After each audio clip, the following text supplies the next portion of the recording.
أعوذ بالله من الشيطان الرجيم ശപിക്കപ്പെട്ട പിശാചിൽ നിന്ന് അല്ലാഹുവോട് ഞാൻ ശരണം തേടുന്നു.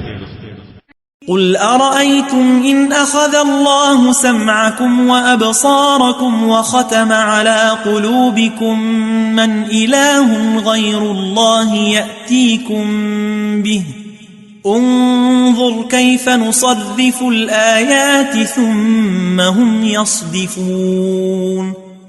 നബിയെ പറയുക, നിങ്ങൾ ചിന്തിച്ചു നോക്കിയോ, അല്ലാഹു നിങ്ങളുടെ കേൾവിയും കാഴ്ചകളും പിടിച്ചെടുക്കുകയും നിങ്ങളുടെ ഹൃദയങ്ങളിന്മേൽ അവൻ മുദ്രവെക്കുകയും ചെയ്യുന്ന പക്ഷം അല്ലാഹുവല്ലാതെ ഏതൊരു ദൈവമാണ് നിങ്ങൾക്കത് കൊണ്ടുവന്നു തരാനുള്ളത്?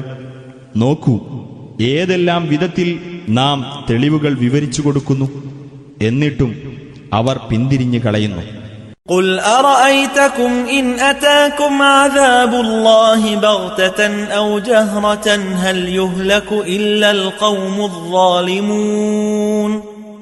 നബിയെ പറയുക, നിങ്ങളൊന്ന് പറഞ്ഞു തരൂ, നിങ്ങൾക്ക് അവിചാരിതമായിട്ടോ പ്രത്യക്ഷമായിട്ടോ അല്ലാഹുവിന്റെ ശിക്ഷ വന്നെത്തുന്ന പക്ഷം അക്രമികളായ ജനവിഭാഗമല്ലാതെ നശിപ്പിക്കപ്പെടുമോ?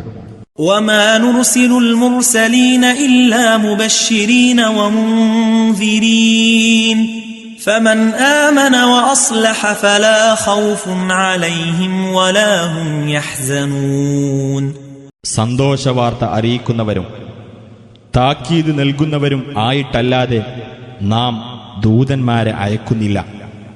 എന്നിട്ട് ആർ വിശ്വസിക്കുകയും നിലപാട് നന്നാക്കി തീർക്കുകയും ചെയ്തുവോ, അവർക്ക് യാതൊന്നും ഭയപ്പെടാനില്ല, അവർ ദുഃഖിക്കേണ്ടി വരികയുമില്ല.